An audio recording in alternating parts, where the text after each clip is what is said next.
warahmatullahi wabarakatuh. Selamat pagi semua, salam sejahtera buat kita semua. Semoga di pagi hari ini kita selalu diberikan kesehatan dan kesempatan, amin. Pada kesempatan hari ini kita akan berbicara tentang pembinaan dan pengawasan pengelolaan aset desa.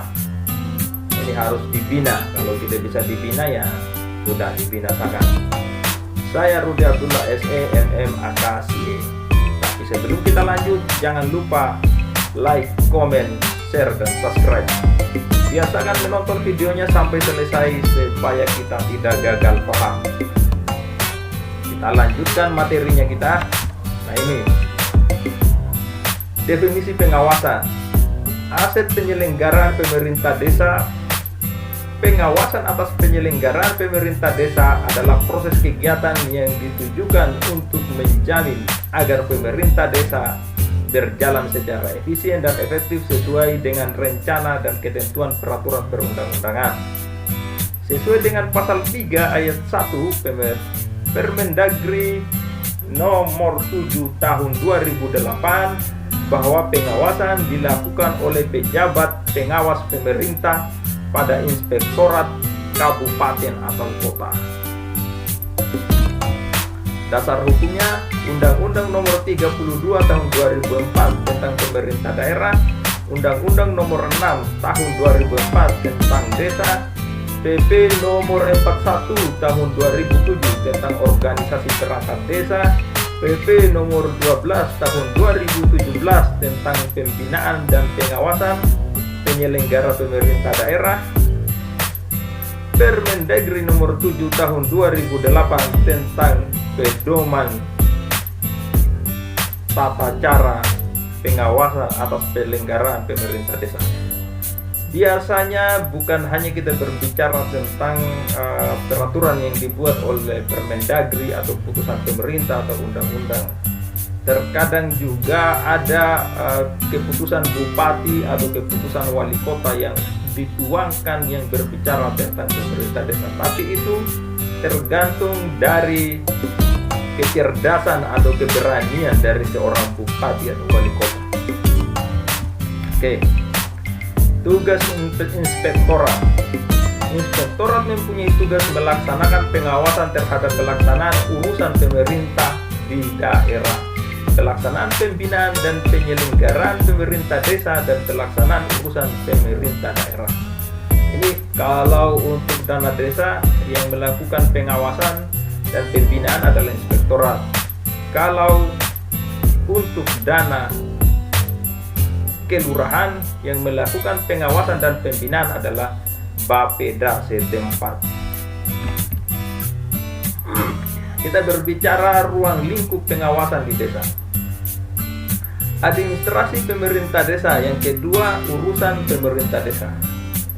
Pengawasan yang dilakukan terhadap kebijakan kepala desa, kelembagaan desa, keuangan desa, dan kekayaan desa. Jadi ini ada 4 poin yang menjadi pengawasan inspektorat.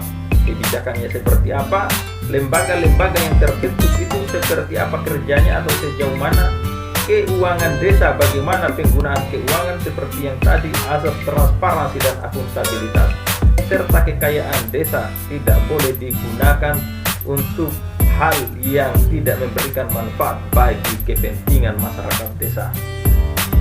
Selanjutnya, tujuan pembinaan dan pengawasan inspektorat terhadap pengelolaan keuangan desa, yaitu untuk mengetahui apakah pelaksanaan pengelolaan keuangan desa telah sesuai dengan ketentuan yang berlaku, untuk menilai pelaksanaan pengelolaan anggaran telah memenuhi prinsip ekonomi efisien dan efektif, untuk menilai kehandalan pengendalian intern dalam pengelolaan keuangan.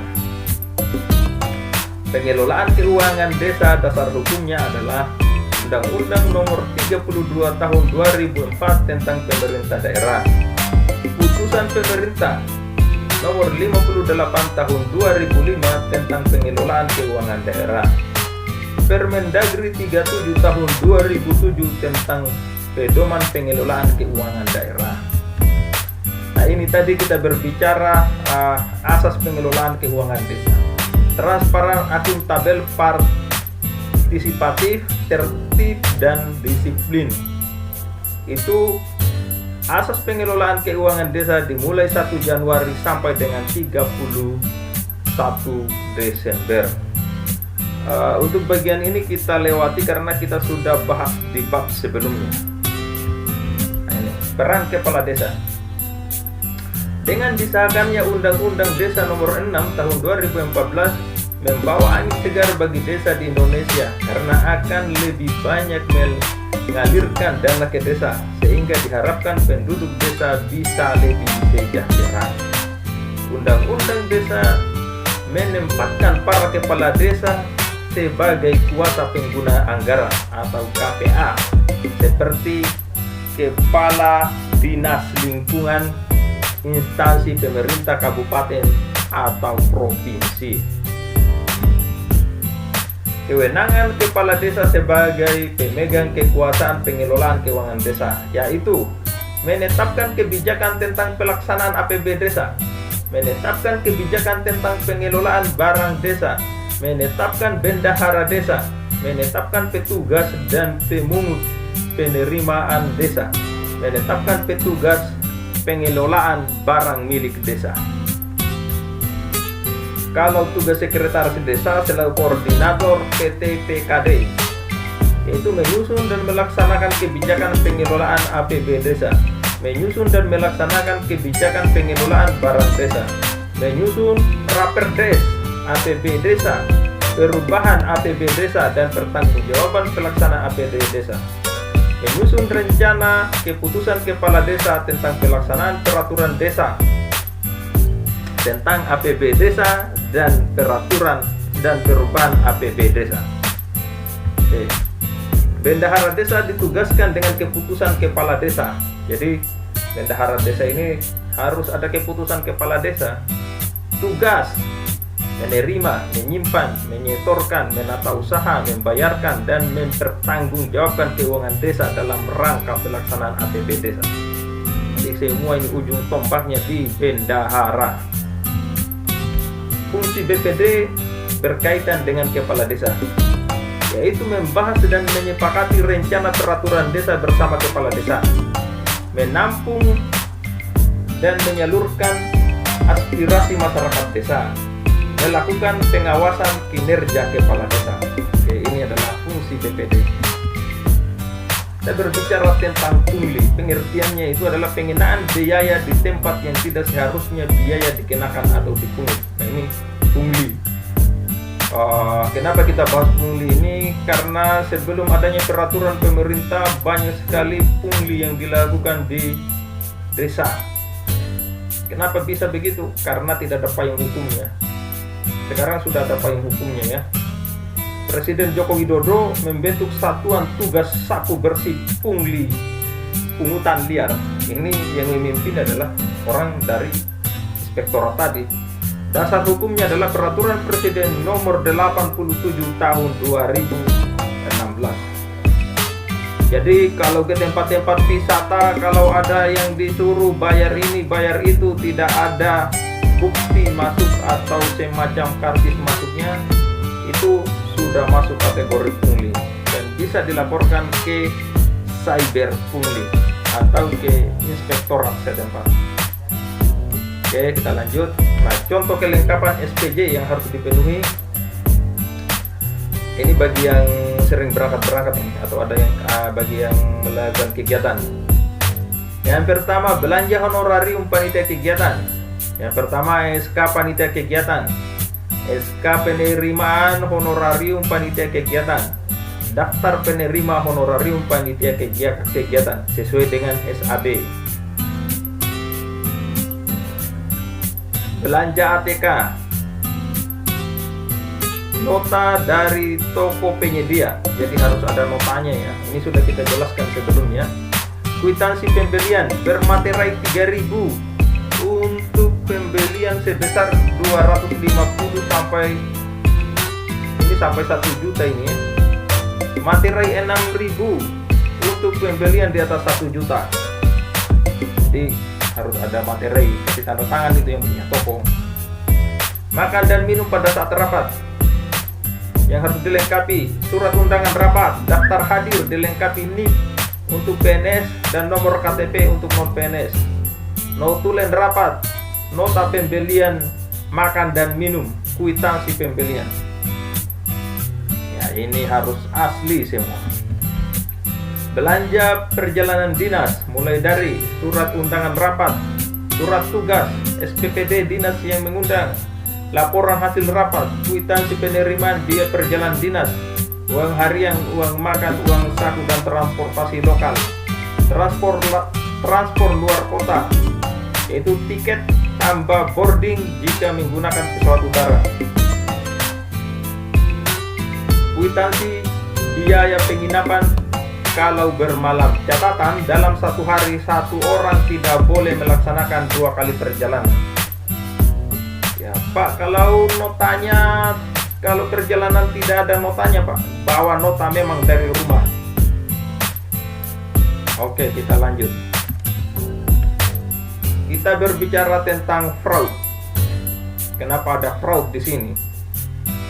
Ya, karena yang namanya pengawasan dan pembinaan dan pengawasan pasti di dalamnya sudah terjadi yang namanya kecurangan.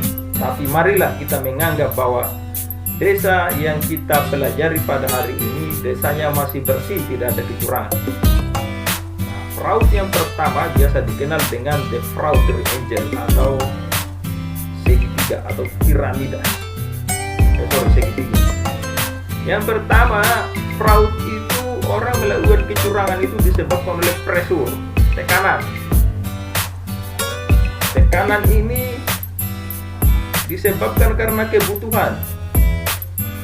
Akhirnya kita melakukan sesuatu yang di luar yang seharusnya.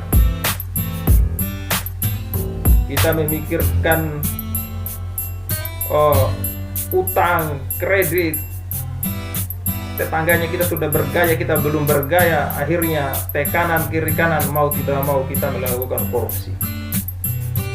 Yang kedua, opportunity. Opportunity ini peluang atau kesempatan.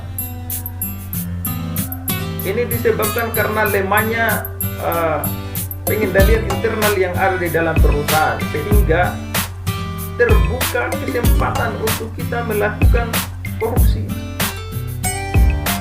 Kalau saja di perusahaan itu, atau di desa itu, atau di pemerintahan, atau dimanapun sistem pengendalian internalnya bagus, maka tidak ada peluang atau kesempatan orang mau melakukan kecurangan.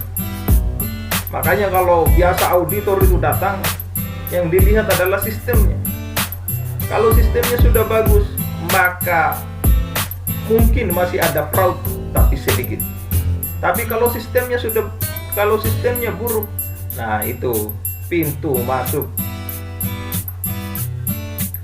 Yang selanjutnya adalah rasionalisasi.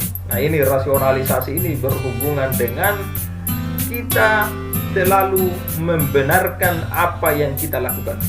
Kita sudah punya standar bahwa standarnya tidak boleh seperti ini. Tetapi karena kita pejabat di situ, kita melakukan sesuatu itu dengan membenarkan perbuatannya kita. Jadi perbuatannya kita itu kita yang benarkan sendiri. Oke, yang selanjutnya the fraud diamond. Ini permata atau berlian. Yang ditambah itu adalah capability.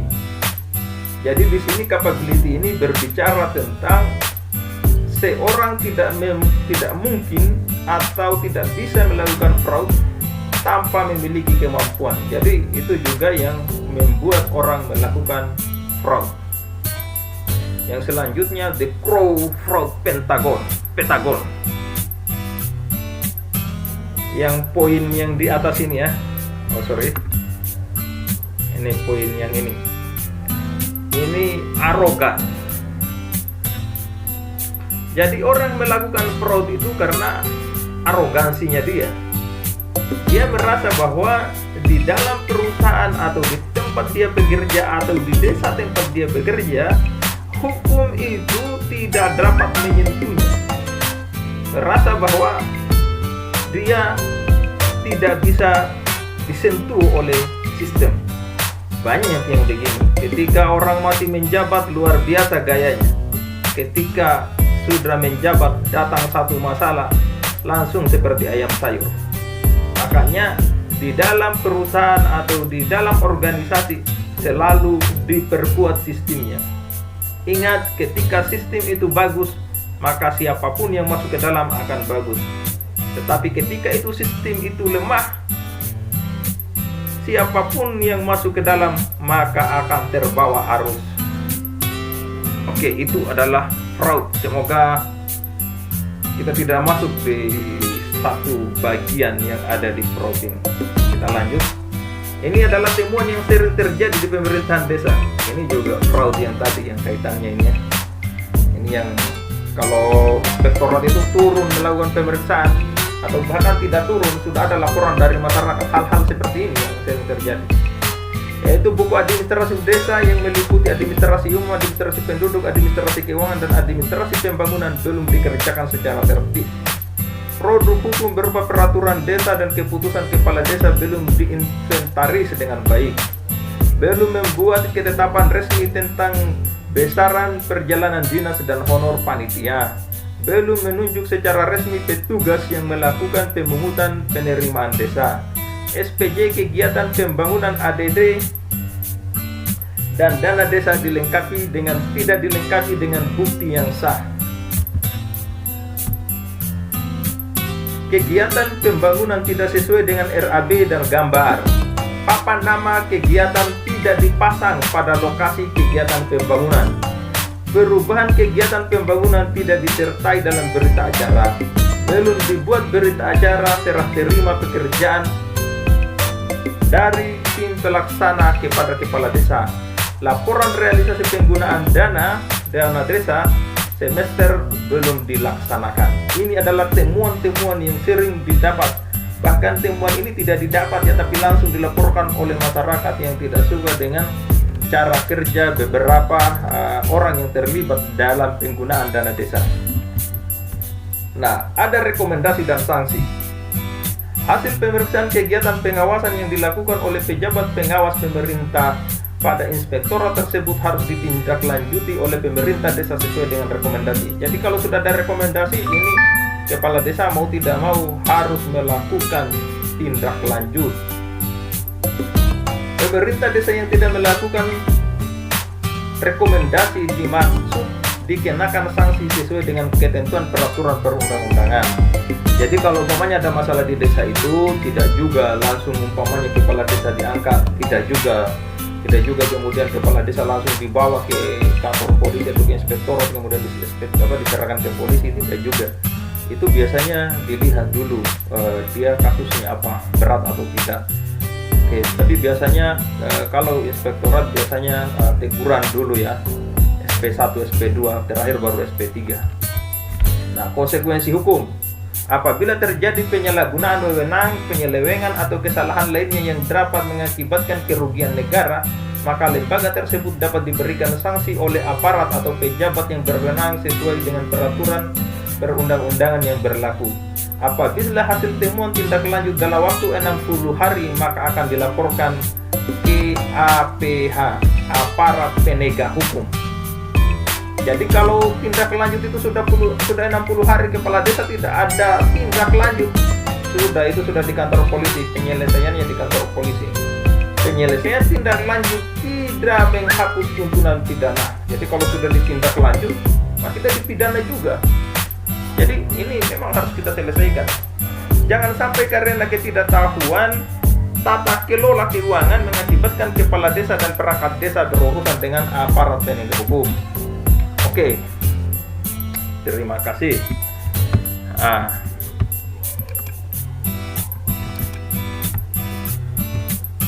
Jadi kalau kita berbicara pembinaan dan pengawasan pengelolaan desa ini, seorang kepala desa itu harus teliti, apalagi dalam penggunaan dana desa. Harus memperhatikan bawahannya, harus memperhatikan pihak ketiga, harus memperhatikan semua yang menggunakan dana itu harus diperhatikan. Tetapi ketika sudah ada masalah, usahakan kooperatif atau bekerja sama dengan baik dengan inspektorat. Tidak perlu takut, dijelaskan saja semuanya. Saya kira itu saja yang menjadi materi pembinaan dan pengawasan pengelolaan dana desa. Terkait dengan hal-hal yang belum dipahami, silakan ditanyakan melalui laman komentar di bawah. Itu saja. Terima kasih. Assalamualaikum warahmatullahi wabarakatuh.